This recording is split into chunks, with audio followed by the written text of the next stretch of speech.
Good night. Good night. Good night, Labour. Political leader, second deputy leader, chairman, former prime minister and political leader and representative of Vieux South, Dr. Kenny D. Anthony, other parliamentarians, members of the executive, Labour Party family, good night. For a while I thought I would never have made it to this meeting. I was hearing so much talk. Nancy Charles kakuye tout moun pou awiti mwen. I am not going to be long tonight. I probably celebrated a little too much. And I have no regrets for having celebrated in Dominica. And I can say to you, the Dominica Labour Party brings greetings to you, the people of Labour in St. Lucia. Now, I need to say a few things, and I want you to listen to me. A lot has been said about what I said in Dominica, and how I should not have said it, and how I committed treason. What I said on the platform was that all what is happening in Dominica was well planned, and that it was planned in St. Lucia. Now listen carefully. I never said St. Lucians were the ones who were planning it. Can I tell you something? Dominica is very grateful to all the St. Lucians that came over after the hurricane to help in the reconstruction of Dominica.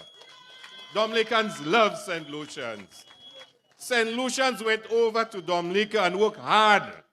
Hundreds of St. Lucians went over to Dominica to work hard. Dominicans and St. Lucians are friends. I would never say that it is St. Lucians that were planning what happened in Dominica. And if for one moment any of you thought I said so, that was not the intention. But I know you do not think so. I know that, because you know better than that. There is no issue between St. Lucians and Dominica. But Nancy Charles got very scared when I said what I said. And I will not go down that road tonight, because time will tell. All what she is saying is because she knows something. And before I had said more, they jump in front of me. So leave that for another day and for the right set of people to deal with. In 1 week's time, they would have had their horse race. St. Lucians are suffering the worst health care we've had in our history. Crime is escalating. The worst crime situation that we've had for a very long time. Education is in crisis. Roads are not being built. But this government was focused on making sure that there was a horse race. I ask you, the people of Labour, and St. Lucians listening to this broadcast, how many projects or initiatives that this government can boast that they have achieved? Tell me any project that was not started by Dr. Anthony and his government. Not one. The first achievement of this government will be a horse race put on by Theo Akin and Alan Chasney. That is their claim to fame after 3.5 years of the United Workers' Party government. A horse race. Now let me say something to you about this DSH. We have said it before, and we've said it right here at this very spot, that the St. Lucia Labour Party started the negotiations with Theo Akin. And let me tell you, the United Workers' Party are such bold-faced and shameful in their actions. They released an email they said Dr. Anthony sent to Theo Akin, as if to say, look, Kenny Anthony was talking to Theo Akin. In the email, Kenny Anthony actually says to him, the things you are proposing are difficult for us to accept. Kenny Anthony says it in the email. And that was Dr. Anthony's position. He wants development for St. Lucia, but not under those terms and conditions. That is what he said. And why 6 weeks after elections did Alan Chasney sign this agreement? That's what I want them to answer. They want me to answer questions. But these are the questions that they must answer. Why did you all sign the worst agreement in the history of St. Lucia within 6 weeks of coming into power? And you know what? The agreement was worse than even what we were negotiating. Worse. Worse. And when the people of St. Lucia objected to what was in the framework agreement, Alan Chasney said, only phase 1 has been finalized. And he said on Rick Wayne's program that the developer will put his money and we will reimburse him later on. Now, Theo Akin has said that he has spent about $30 million. I read it in a magazine interview. About $30 million US dollars.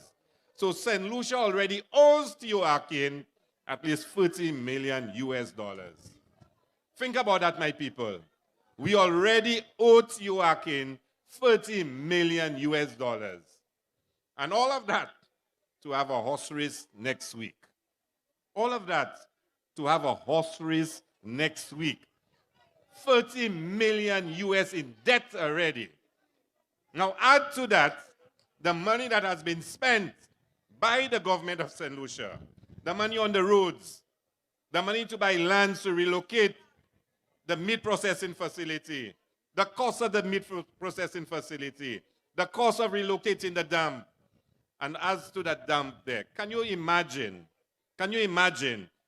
this garbage disposal site has been directly opposite the hospital at St. Jude for years.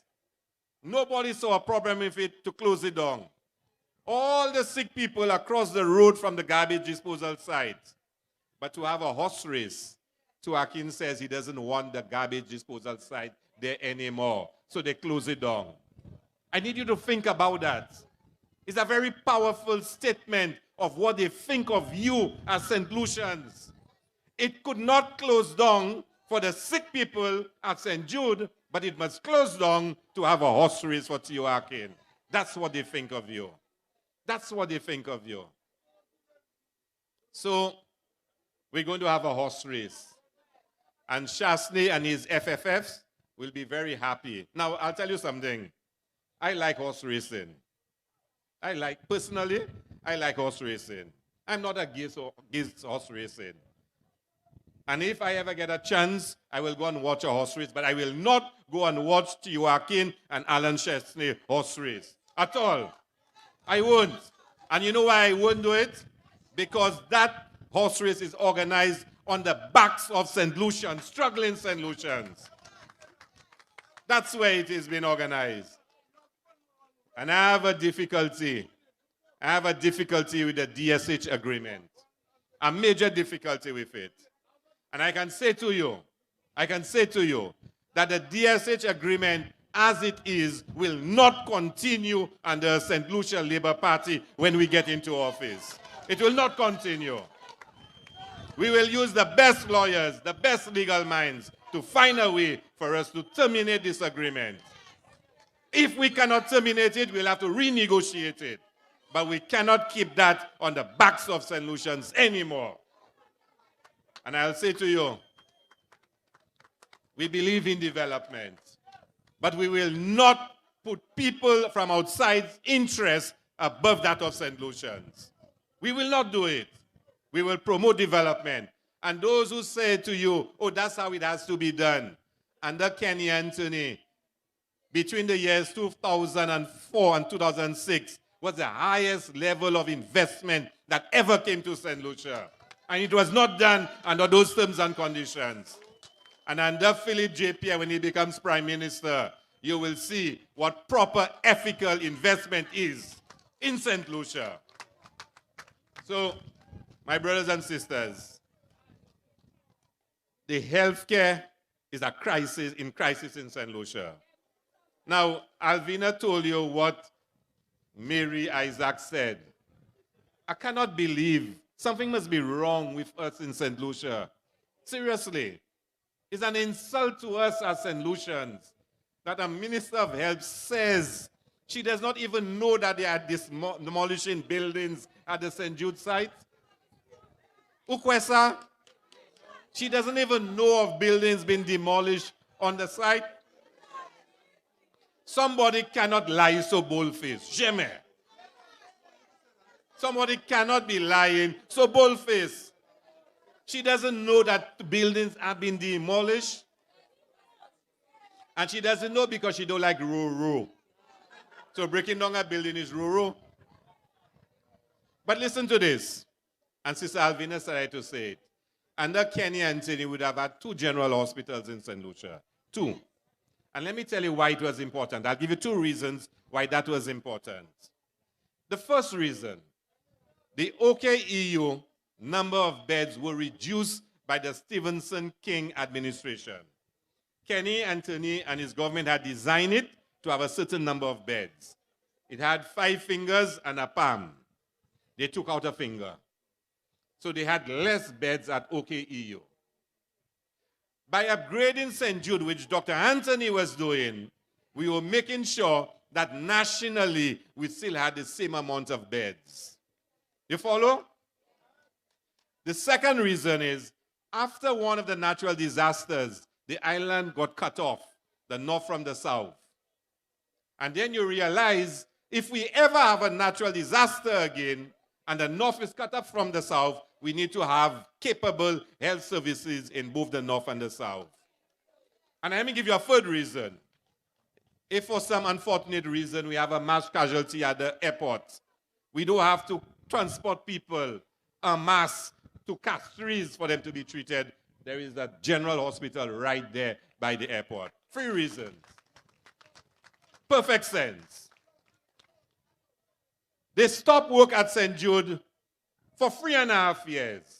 3.5 years. And now elections is coming. They're rushing to start back the work. But hear that.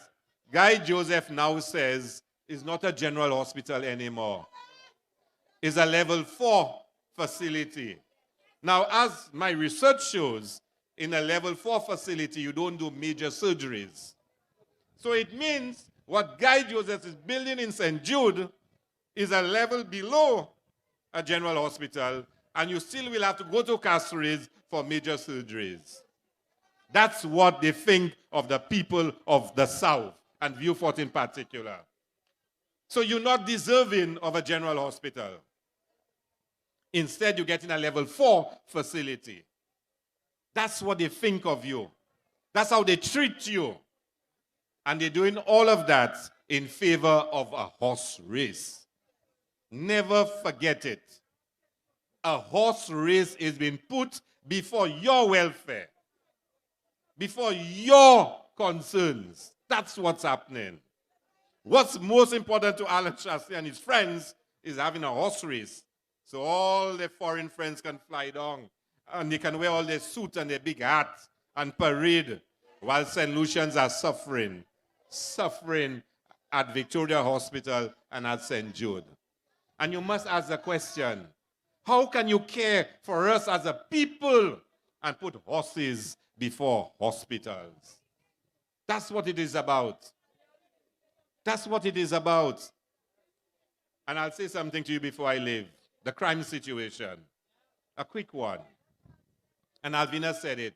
Remember when Kenny was responsible for every murder? Tout moun ki mort. Kenny. Alan Shastri convinced St. Lucians who were willing to listen to him that Kenny Anthony was responsible for crime in St. Lucia. And he said on his platform, can Kenny make you safe? No, I can. And he gave you his assurance that he was going to stop the murders and the crimes in St. Lucia. Has he made you feel any safer? Are St. Lucians any safer in this country? But they don't want us to blame Alan Shastri for crime. They don't want us to blame him. And you know his big achievement? He's going to put 4,000 CCTV cameras all over the island, and that will stop all crimes. Now, seriously, putting cameras will stop crime. But brothers and sisters, my time is coming to an end. And I will repeat something I've said before. And I want you, the soldiers of labor, to take note. In the next few weeks, we go into 2020. And when somebody asks you when is elections, you will say in the next few months. It means the campaign starts. It means the campaign starts. But this is going to be a difficult campaign. And in January, I said it's going to be a difficult fight. And I don't want you to be timid. And they say I preach in violence. Now, c'est juste à tout ça, n'importe ça moi dit, you voulez arrêter moi. Because I said in a meeting it's going to be a difficult fight and you don't have to be timid. They say I preach in violence. I will say to you, brothers and sisters, this election campaign will be like no other. It will be like no other. You need to be ready. You need to be mentally strong to support your candidates and to support your party and to fight this political battle that is before us. You see me? I am ready for it. I am ready for it. And I know every single day they will say something about me. I know that. But I have strong comrades behind me. That gives me the strength. That gives me the strength. Because I heard one said, they must send two politicians to jail. And I asked one of them, which two y'all? They say, you and Kenny Anthony. I say, well, Jay, if I go to jail with Kenny Anthony, I will be smiling. Because Kenny Anthony has done a lot for this country and a lot for the people of Beaufort South. And if they make Kenny Anthony a criminal and he have to share a cell with me, that's look, I need a bacchanal. Because, and I want you to take this seriously. Listen to me seriously. We're laughing. But they will stop at nothing to make sure they do not lose power. They will use every trick in the book and a few more that's not in the book. We must be strong, comrades. We must be determined. We must work hard. We must be united because we have to win this battle. This battle is for St. Lucia. This battle is for the future generations. This battle is to make sure that St. Lucia is a land for all the people and not a few. Peace and love, brothers and sisters. We'll talk again.